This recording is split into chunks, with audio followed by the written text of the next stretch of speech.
آج ہم جس نبی کا واقعہ سنیں گے وہ حضرت آدم علیہ السلام ہیں۔ آدم علیہ السلام اللہ کے پہلے نبی اور پیغمبر ہیں اور ہم سب انسان انہی کی نسل ہیں۔ سورہ بقرہ میں اللہ تعالیٰ نے حضرت آدم علیہ السلام کا ذکر کیا ہے۔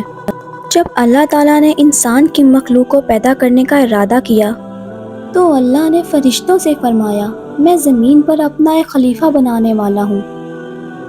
فرشتوں کو یہ لگا کہ شاید ان کی عبادت میں کوئی کمی رہ گئی ہے، اسی لیے اللہ نے نئی مخلوق بنانے کا ارادہ کیا ہے۔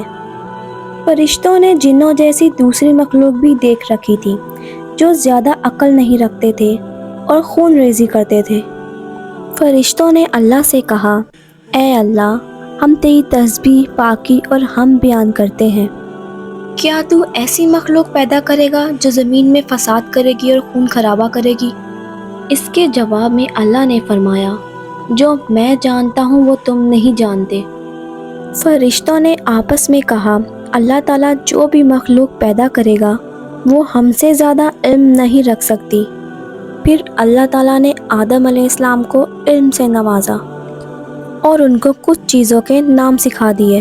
پھر اللہ تعالیٰ نے آدم علیہ السلام کو فرشتوں کے آگے پیش کیا اور فرشتوں سے فرمایا کہ تم بتاؤ ان چیزوں کے نام اگر تم سچے ہو۔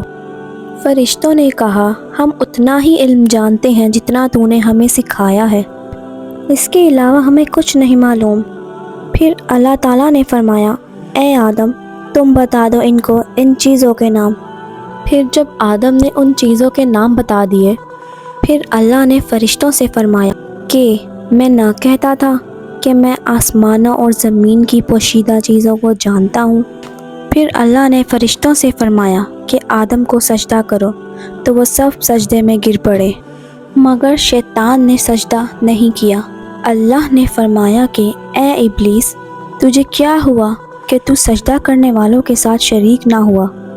شیطان نے تکبر میں کہا کہ میں ایسا نہیں ہوں کہ ایک انسان کو سجدہ کروں جسے تو نے سڑے ہوئے گارے کی مٹی سے بنایا ہے، میں اس سے بہتر ہوں۔ تو نے مجھے آگ سے پیدا کیا ہے اور اسے مٹی سے پیدا کیا ہے۔ اللہ نے شیطان سے فرمایا، یہاں سے نکل جا، تو مردود ہے اور قیامت کے دن تک تجھ پر لعنت برسے گی۔ شیطان نے کہا، مجھے قیامت تک مہلت دے۔ اللہ نے فرمایا کہ تجھ کو مہلت ہے۔ شیطان نے اللہ سے کہا کہ تو نے مجھے گمراہ کیا ہے، میں قسم کھاتا ہوں کہ میں انسان کی سیدھی راہ پر بیٹھوں گا اور پھر میں ان پر حملہ کروں گا، ان کے آگے سے بھی، پیچھے سے بھی، دائیں سے بھی اور بائیں سے بھی، اور ان میں سے اکثر کو تو شکر گزار نہیں پائے گا۔ اللہ نے فرمایا، تو یہاں سے نکل جا، جو ان میں سے تیرا کہنا مانے گا تو میں ضرور تم سب کو جہنم سے بھر دوں گا، بے شک میرے خاص بندوں پر تیرا ذرا قابو نہیں چلے گا۔ جنت کی تمام نعمتوں کے باوجود آدم علیہ السلام جنت میں اکیلا محسوس کرتے تھے۔ پھر اللہ تعالیٰ نے حوا علیہ السلام کو پیدا کیا تاکہ آدم علیہ السلام ان سے سکون پا سکے۔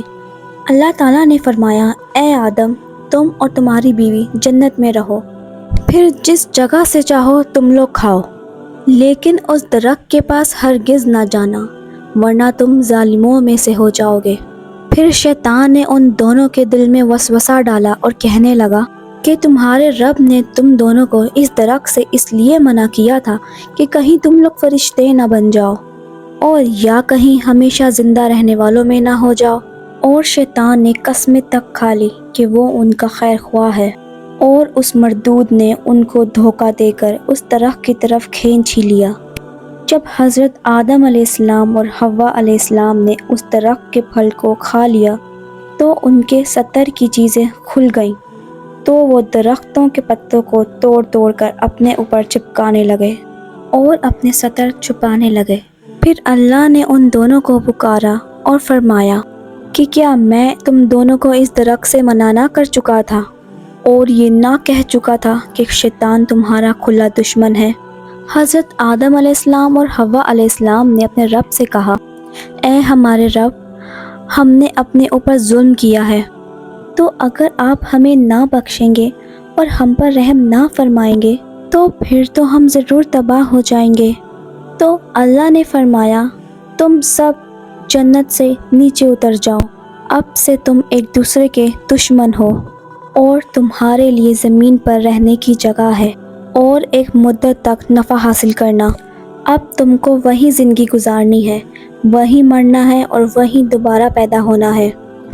دنیا میں آنے کے بعد آدم علیہ السلام نے اللہ تعالیٰ سے 40 سال تک معافی مانگی، اور پھر اللہ تعالیٰ نے آدم علیہ السلام پر رحم کھا کر ان کو معاف کر دیا اور فرمایا تم اور تمہاری اولاد دنیا میں رہو، اور یہ بات یاد رکھو کہ میری طرف سے کوئی نبی جب تمہارے پاس ہدایت لے کر آئے تو تم اس کا کہنا ماننا، اور جو لوگ میرے نبیوں کی بات کو نہ مانیں گے اور ہماری آیتوں کو جھٹلائیں گے تو وہ لوگ دوزخ میں جائیں گے اور ہمیشہ وہیں رہیں گے۔ پھر حضرت آدم علیہ السلام اور حوا علیہ السلام دنیا میں رہنے لگے، انہی سے انسانوں کی نسل شروع ہوئی۔ حضرت آدم علیہ السلام تقریباً 900 سال تک زندہ رہ کر وفات پا گئے۔